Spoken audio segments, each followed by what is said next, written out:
எல்லாருக்கும் வணக்கம். Welcome to ருசியோ ருசி.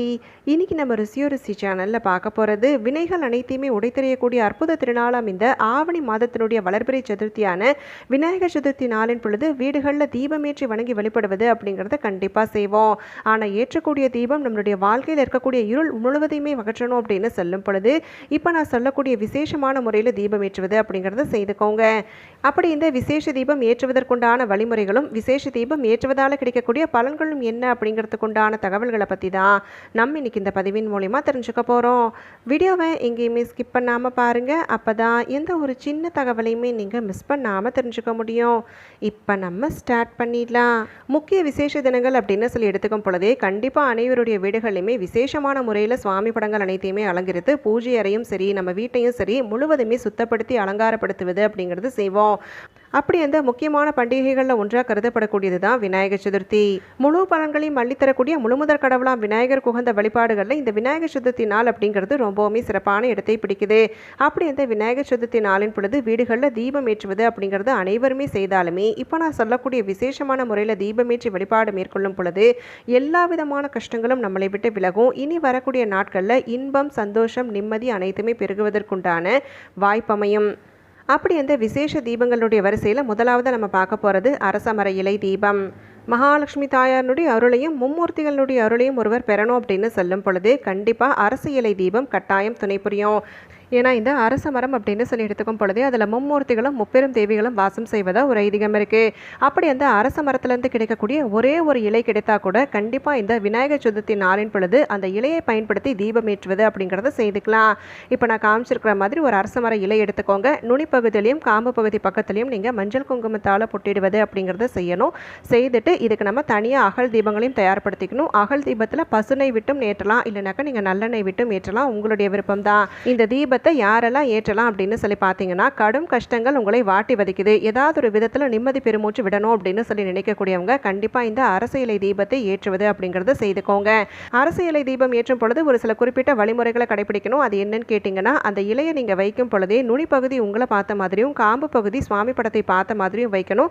இப்படி வச்சுட்டு ஒரு பூஜைக்கு உண்டான தட்டு தான் வைக்கணும். தரையோடு தரையாக இலையை வைக்கக்கூடாது. இதையும் நல்லா ஞாபகம் வச்சுக்கோங்க. ஒன்று வாழை இலையில் பச்சரிசி பரப்பிட்டு இப்போ நான் சொல்லக்கூடிய தீபங்களை ஏற்றுவது அப்படிங்கிறத செய்துக்கலாம். இல்லைனாக்கா ஒரு பூஜைக்கு உண்டான தட்டு எடுத்துட்டு அதுக்கு மேலே இலை வைத்து தீபம் ஏற்றுவது அப்படிங்கிறது செய்துக்கலாம். உங்களுடைய விருப்பம் தான். இலையை நீங்கள் இப்படி தயார்படுத்தினதுக்கு அப்புறமா அதுக்கு மேலே அகல் தீபத்தை வைத்து நீங்கள் பஞ்சுத்திரை போட்டு தீபம் ஏற்றுவது அப்படிங்கிறத செய்திருங்க. இது முதலாவது தீபம். அடுத்ததாக இரண்டாவது தீபம் என்ன அப்படின்னு சொல்லி பார்த்தா அதுதான் வெட்டிவேர் தீபம். வெட்டிவேர் அப்படின்னு சொல்லி எடுத்துக்கிட்டாலே அது விநாயகர் பெருமானுக்கு உகந்த வேர் வகைகளில் ஒன்று. வெட்டிவேர் தீபத்தை சாதாரணமாகவே சதுர்த்தி தேதி நாட்களில் ஏற்றி வழிபடுவது அப்படிங்கிறது கண்டிப்பாக நமக்கு வெற்றிகளை குவிப்பதற்குண்டான அருளை பெற்று தரும். இந்த வெட்டிவேர் தீபத்தை யாரெல்லாம் ஏற்றி வழிபடலாம் அப்படின்னு சொல்லி பார்த்தீங்கன்னா தொழில் செய்யக்கூடியவங்க தொழிலில் நல்ல ஒரு முன்னேற்றம் காணணும் அப்படின்னு சொல்லும் பொழுதும் சரி, இல்லை போட்டித் தேர்வுகளுக்கு தயாராகக்கூடியவங்க அந்த போட்டித் தேர்வில் வெற்றி காணணும் அப்படின்னு சொல்லும் பொழுதும் சரி கண்டிப்பாக இந்த வெட்டிவேர் தீபம் துணை புரியும்.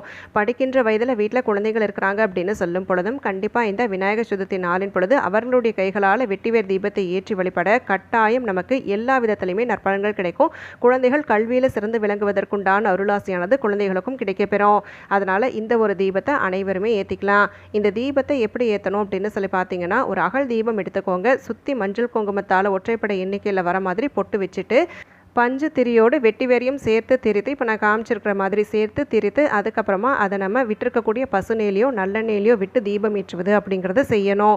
இந்த தீபத்தை பொறுத்த வரைக்கும் நீங்கள் பூஜைக்காக பயன்படுத்தக்கூடிய தட்டு அப்படி இல்லைன்னா வாழை இலைக்கு மேலே பச்சரிசி பரப்பி ஏற்றுறது அப்படின்னாலும் உங்களுடைய விருப்பம் தான். எப்படி செய்தாலும் சரி கண்டிப்பாக இந்த இரண்டு வழிமுறைகளில் ஏதாவது ஒன்று பின்பற்றுங்க.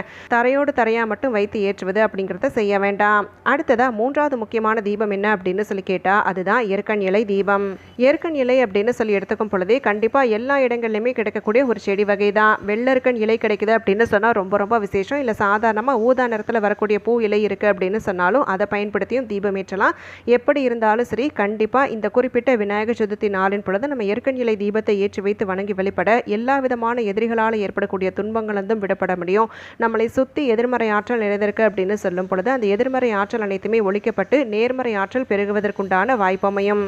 நீங்கள் அரசு இலை தீபம் ஏற்றினாலும் சரி இல்லை நீங்கள் எருக்கன் இலை தீபம் ஏற்றினாலும் சரி, அந்த இலையை பறிச்சதுக்கு அப்புறமா பால் வடியும் பார்த்தீங்களா, அப்படியே நீங்கள் சுத்தமான தண்ணீரில் கழுவிட்டு மஞ்சள் கலந்த நீரில் முக்கி எடுப்பது அப்படிங்கிறத செய்யணும். ஒரு சிலருக்கு பார்த்தீங்கன்னா இந்த பால் கையில் பட்டாலே சேராது, ஏதாவது ஒரு சில தொந்தரவை ஏற்படுத்தும். அந்த மாதிரி பிரச்சனை இருக்கக்கூடியவங்க ஒரு க்ளவுஸ் மாதிரி மாட்டிட்டு இலையை பறிப்பது, சுத்தப்படுத்திட்டு அதுக்கப்புறம் தீபம் ஏற்றுவது அப்படிங்கிறத செய்திருங்க. இலையை சுத்தப்படுத்தினதுக்கு அப்புறமா அந்த பூஜைக்கு உண்டான தட்டில் வச்சுட்டு நடுவில் நீங்கள் மஞ்சள் குங்குமத்தால் பொட்டிடுவது, எருக்கன் இலைக்கு மஞ்சள் குங்குமத்தால் பொட்டிடுவது அப்படிங்கிறத செய்யணும். இப்படி நம்ம செய்துட்டு நடுவில் நீங்கள் அகல் தீபத்தில் பசுனை இல்லைனா நல்லெண்ணெய் விட்டு பஞ்சுதிரி போட்டு தீபம் ஏற்றுவது அப்படிங்கிறத செய்யணும். இந்த ஒரு விசேஷமான நாளின் பொழுது நம்ம ஏற்றக்கூடிய இந்த ஒரு எருக்கன் இலை தீபம் நமக்கு இந்த வருடம் வரக்கூடிய விநாயகர் சதுர்த்தியானது சனிக்கிழமையோடு சேர்ந்து வருது இல்லைங்களா. சனிக்கிழமையோடு வரக்கூடிய விநாயகர் சதுர்த்தி நமக்கு எல்லா விதமான கெட்டவைகளையும் ஒழித்து கட்டி நல்லவைகளை மட்டுமே பெற்றுத்தரணும் அப்படின்னு சொல்லும் பொழுது கண்டிப்பாக எருக்கன் இலை தீபம் துணை புரியும். இந்த இலை தீபங்கள் அனைத்தையுமே ஏற்றி வழிபடுவது அப்படிங்கிறத யார் வேணாலுமே செய்யலாம். குறிப்பிட்டு இவங்க தான் செய்யணும், ஆண்கள் தான் செய்யணும், பெண்கள் தான் செய்யணும் அப்படிங்கிற கட்டாயமெல்லாம் கிடையாது. யாருக்கு எந்த மாதிரியான கஷ்டங்கள் இருக்கோ அதுக்கு ஏற்றார் போல் தீபம் ஏற்றுவது அப்படிங்கிறத செய்துக்கலாம். ஒருவரே 3 விதமான தீபங்களும் ஏற்றி வழிபடலாம். இல்லை உங்களுக்கு வெட்டிவேர் தீபம் மட்டும் போதும்னு நினச்சா வெட்டிவேர் தீபம் மட்டுமே ஏற்றுவது அப்படிங்கிறத செய்துக்கலாம். இல்லை உங்களுடைய தேவைக்கு ஏற்றார் போல் எப்படி நீங்கள் உங்களுக்கு வேணும்னு நினைக்கிறீங்களோ அதுக்கு ஏற்றார் போல் தீபம் ஏற்றுவது அப்படிங்கிறத செய்துக்கோங்க. மொத்தத்தில் இந்த விநாயகர் சதுர்த்தி அனைவருடைய வாழ்க்கையிலுமே வளங்களை அள்ளி வீசணும் அப்படின்னு சொல்லும் பொழுது கட்டாயம் இந்த தீப வழிபாடு துணை புரியும். சரி, இந்த விநாயகர் சதுர்த்தி நாளின் பொழுது எப்போ இந்த குறித்த தீபங்கள் ஏற்றணும் அப்படிங்கிற சந்தேகம் நிறைய பேருக்கு வரும். சாதாரணமாக நீங்கள் விநாயகர் சதுர்த்தி பூஜை எப்போ செய்கிறீங்களோ அப்போ இந்த தீபங்கள் அனைத்தையுமே தயார்படுத்தி வச்சுட்டு கூட அந்த குறித்த நேரத்தில் நீங்கள் பூஜை செய்யக்கூடிய குறித்த நேரத்தில் ஏற்றி வைத்து வழிபடுவது அப்படிங்கிறத செய்துக்கலாம். சரி, இந்த தீபங்கள் எல்லாமே ஏற்றி வைக்கும் பொழுது கண்டிப்பாக நீங்கள் சொல்ல வேண்டிய முக்கியமான மந்திரமும் ஒன்று இருக்குது. இப்போ செல்வத்திற்கெல்லாம் அதிபதி அப்படின்னு சொல்லி பார்த்தா நம்ம மகாலட்சுமி தாயாரை சொல்லுவோம், குபேரரை சொல்லுவோம். மகாலட்சுமி தாயார் உறைந்திருக்கக்கூடிய அரசமர ஈலை தீபத்தை ஏற்றி வைக்கும் பொழுது கண்டிப்பாக நீங்கள் சொல்ல வேண்டிய மந்திரம் பார்த்தீங்கன்னா ஓம் செல்வ கணபதியே போற்றி அப்படின்னு சொல்லணும். இப்போ வெட்டிவேர் தீபத்தை ஏற்றி வச்சிருக்கிறீங்க அப்படின்னு சொன்னால் கட்டாயம் நீங்கள் விநாயகர் அகவல் படிப்பது அப்படிங்கிறத செய்துக்கோங்க. எருக்கன் இலை தீபத்தை ஏற்றி வைத்தவங்க ஓம் கம் கணபதியே போற்றி அப்படின்னு சொல்லி 108 முறை, இப்போ நான் சொன்னது எல்லாமே இந்த மந்திரங்கள் இருக்குது பார்த்தீங்களா, ஓம் செல்வ கணபதியே போற்றி அப்படிங்கிறத 108 முறை சொல்லணும். ஓம் கம் கணபதியே போற்றி அப்படிங்கிறத 108 முறை சொல்லணும். விநாயகர் அகவல் ஒரு முறை படித்தா போதும்.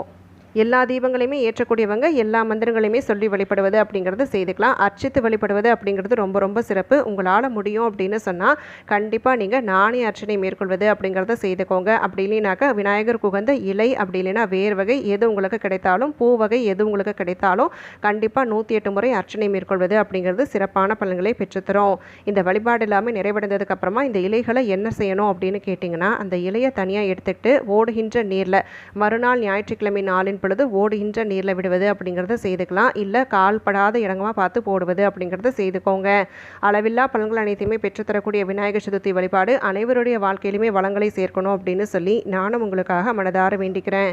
இப்போ நம்ம பார்த்த இந்த பதிவு உங்களுக்கு பயனுள்ளதாக அமைந்திருக்கு அப்படின்னு சொன்னால் பதிவுக்கு ஒரு லைக் கொடுத்து உங்களுடைய ஃப்ரெண்ட்ஸ் அண்ட் ஃபேமிலிக்கும் தவறாமல் ஷேர் பண்ணுங்கள். அவங்களும் இந்த தகவல்கள் அனைத்தையுமே பார்த்து பயன்பெறட்டும். நாளைக்கு மறுபடியும் ஒரு அட்டகாசமான பதிவோடு உங்களை நான் சந்திக்கிறேன். அது வரைக்கும் நன்றி, வணக்கம்.